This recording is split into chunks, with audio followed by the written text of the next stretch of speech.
വാടിവാസൽ വാടിവാസലിനെ കുറിച്ച് ഇപ്പോൾ എപ്പോഴും പറയാൻ കാണും. പടം ഇങ്ങനെ ലൈവായി നിൽക്കുന്ന ഒരു ടൈമാ. ഈ ജൂണിൽ ഷൂട്ട് തുടങ്ങാൻ വേണ്ടി സെറ്റ് ഇട്ട ഒരു പടമാ. അപ്പോഴാ വാടിവാസൽ ഡ്രോപ്പായെന്ന് പെട്ടെന്നൊരു അപ്ഡേറ്റ് വന്നത്. എങ്ങനെയാ സംഭവിച്ചതെന്ന് ആർക്കും ഒരു പിടിയില്ല. ഈ മാസം സൂര്യ വെച്ച് വാടിവാസൽ ചെയ്യേണ്ട വെട്ടിമാരൻ ഇപ്പൊ STR വെച്ച് പടം ചെയ്യാൻ പോകുന്നത്.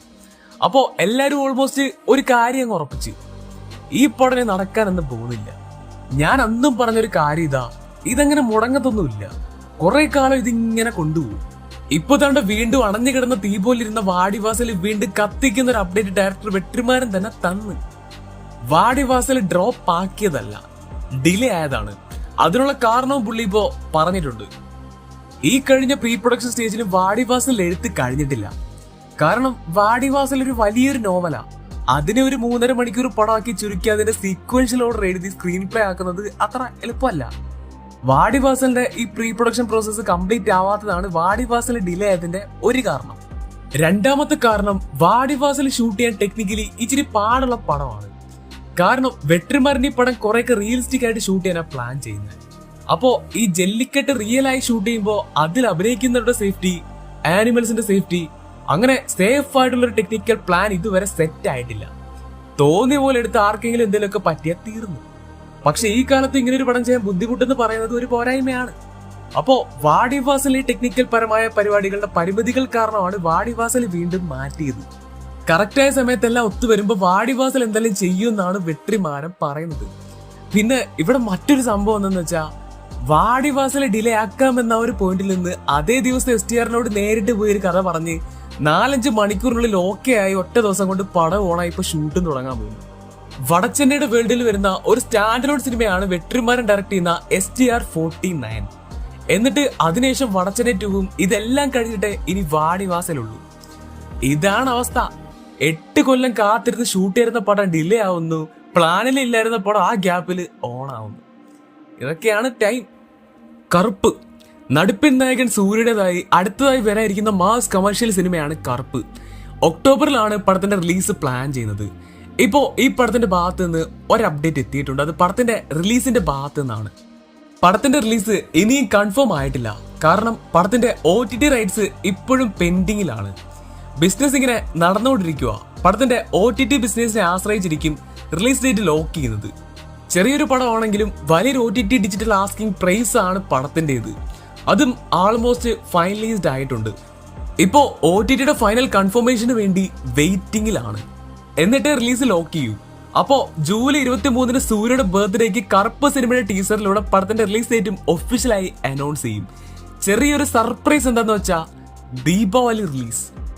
സൂര്യ 46 വെങ്കി അത്ലൂരി ഡയറക്ട് ചെയ്യുന്ന നമ്മുടെ സൂര്യ പടമാണ് സൂര്യ 46. നിലവിൽ ഷൂട്ടിംഗ് ആരംഭിക്കാൻ പോകുന്ന സൂര്യ പടം സൂര്യ 46 ആണ്. ഈ മാസം പടത്തിന്റെ ഷൂട്ടിംഗ് ആരംഭിക്കും. സൂര്യ ജോയിൻ ചെയ്യും. ഇപ്പൊ ഈ പടത്തിന്റെ ഡയറക്ടർ വെങ്കി അത്ലൂരി കുറച്ച് കാര്യങ്ങൾ പറഞ്ഞിട്ടുണ്ട്. ഒരു ക്ലിയറൻസ് ആണെന്ന് കൂട്ടിക്കോ. പുള്ളി സൂര്യയുടെ അടുത്ത് 3 കഥകളാണ് പറയാൻ പോയത്. ഒന്നൊരു മാരുതിക്കാരനെ ബേസ് ചെയ്ത് 90s നടക്കുന്ന ഒരു ഹീസ്റ്റ് ത്രില്ലർ. ഈ പ്രോജക്റ്റിന്റെ സ്റ്റോറി 50% കംപ്ലീറ്റ് ആയിരുന്നുള്ളൂ. അതുകൊണ്ട് ഇത് റിജക്ട് ചെയ്തു. രണ്ടാമത്തേത് ഒരു ബയോപിക് ആയിരുന്നു. പക്ഷെ സൂര്യ അടുത്തടുത്ത് കണ്ടിന്യൂസ് ആയിട്ട് കുറച്ച് ബയോപിക്കുകൾ ചെയ്തത് കൊണ്ട് ഇതും റിജക്ട് ചെയ്തു. മൂന്നാമത്തേത് മെയ്യടുക്കം പോലത്തെ ഒരു ഫാമിലി പടമാണ്. സൂര്യ 46 ആയി ചൂസ് ചെയ്തതും ഈ പടമാണ്. സോ സൂര്യ 46 ഒരു ഫീൽ ഗുഡ് ഫാമിലി പടമാണ്. പഴയ ഗജനിയിലെ സഞ്ജയ് രാമസ്വാമിയെ പോലെ സൂര്യ 46 തിരിച്ചിരുമെന്നാണ് ഡയറക്ടർ വെങ്കി പറയുന്നത്. പണി അറിയാവുന്ന ഡയറക്ടറാണ്, നന്നായി പണി. നിവിൻ പോളിയുടെ അടുത്ത പടം ഡയറക്ട് ചെയ്യുന്നത് അഖിൽ സത്യനാണ്. പടത്തിൽ ലീഡിൽ വരുന്നത് നിവിൻ പോളിയും അജു വർഗീസും. പടം ഒരു കോമഡി പ്രേതപ്പടമാണ്. പ്രേതപ്പിടിക്കലാണ് പടത്തിന്റെ മെയിൻ ബേസ്. Ghost hunting.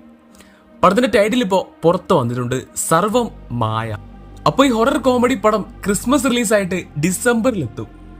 ബാബ അടുത്ത ഈ മലയാളത്തിൽ നിന്ന് ഏറ്റവും വലിയ ഹൈപ്പിൽ വലിയ റിലീസായി എത്താൻ പോകുന്ന ദിലീപ് സിനിമയാണ് ബാബ. ഒരു വേറെ മാതിരി പടമാണ്. സെപ്റ്റംബർ റിലീസായാണ് പടം വരാൻ പോകുന്നത്. വായിക്കൊള്ളാത്ത പേര്. ഈ ഭയം ഭക്തി ബഹുമാനം ഒരു വലിയ സിനിമ എന്നതിനേക്കാളും ഒരു ഭയങ്കര വലിയ സിനിമ എന്ന് പറയാവുന്ന ഒരു ഫാക്ടർ ഉള്ള ഒരു പടമാണ്. ആ സംഭവത്തിന്റെ പേരാണ് മോഹൻലാൽ. ജൂലൈ 4 ലാലേട്ടൻ പടത്തിന്റെ അവസാനഘട്ട ഷൂട്ടിൽ പങ്കെടുക്കും.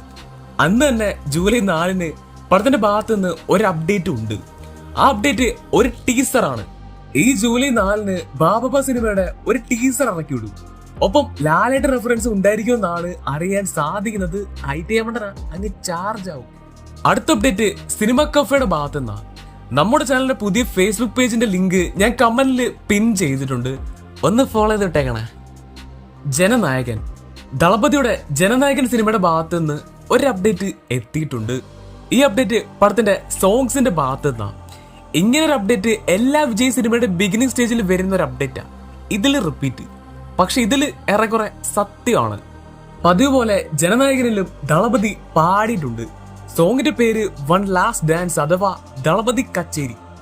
ദളപതി, അനിരുദ്ധ്, അസൽ കോളാർ ഇവര് 3 പേരും ചേർന്നാണ് ഈ പാട്ട് പാടിയിട്ടുള്ളത്. എന്നാൽ ഈ ഒരു പാട്ട് മാത്രമല്ല, ദളപതി വിജയ് ജനനായകനിൽ മറ്റൊരു പാട്ടും കൂടി പാടി.